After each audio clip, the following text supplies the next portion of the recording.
Whew. Hey guys, it's Richard here with Metabolic Wellness Centers. Today I'm going to show you some awesome exercises that you can do from your home. All you need, believe it or not, is a ball and one of these right here. About 20 bucks worth of equipment to get an awesome in-home workout. Make sure when you buy your ball, you get the stay ball. It has stand in the bottom of it. That way it doesn't move around when you're trying to get your killer workout in. Okay guys, first we're going to focus on the core of the body. The core is the midsection, not just the stomach, but it includes the lower back muscles as well. A lot of us have low back pain, so these core exercises are going to help us to get rid of that back pain by strengthening all the muscles in what's called the core, or the technical term for it, which we'll stray away from, is the transversus abdominis. From now on, we'll just refer to it as the core. Let's get coring. Okay, the first exercise is going to include the ball. Most core exercises include the ball. We're going to put it down in front of us. We're going to start off with the beginner exercise. If you're just starting out, make sure that if you're doing this exercise, you have some soft items around you. You don't want anything hard or sharp around you, just in case you decide to take a little tip. You'll be nice and safe. You can start on the ground or you can start on the ball. Let's start on the ground first for those beginners, and then we're going to go a little bit more intermediate from there. So you can do this on the carpet, anywhere. If you choose, if you're doing it on a hard floor, you can use a pad. You're going to come down to your forearms.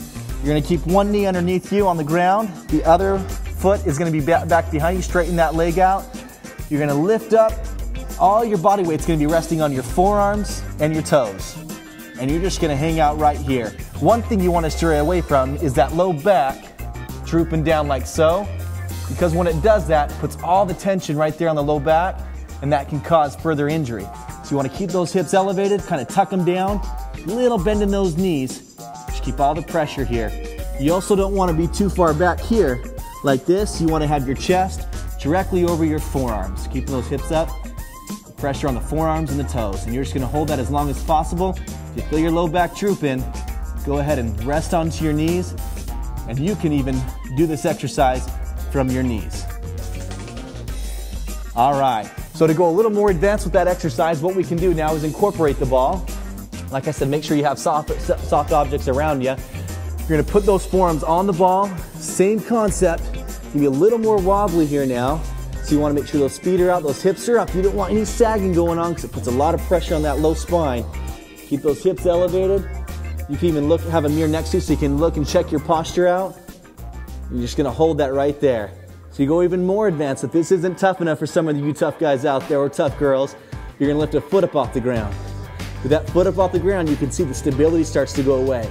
You can even bring a knee in and bring that leg out. Bring that knee in and bring that leg all the way up and out. Hold it right there.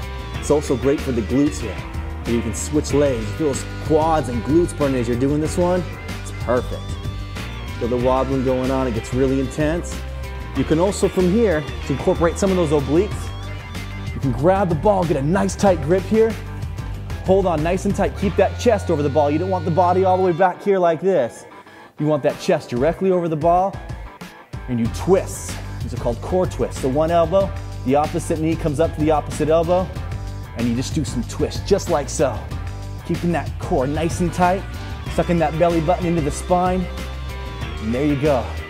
Now we're sweating. Now we're rocking and rolling, guys. It's perfect. You want to do these until you're completely burnt out?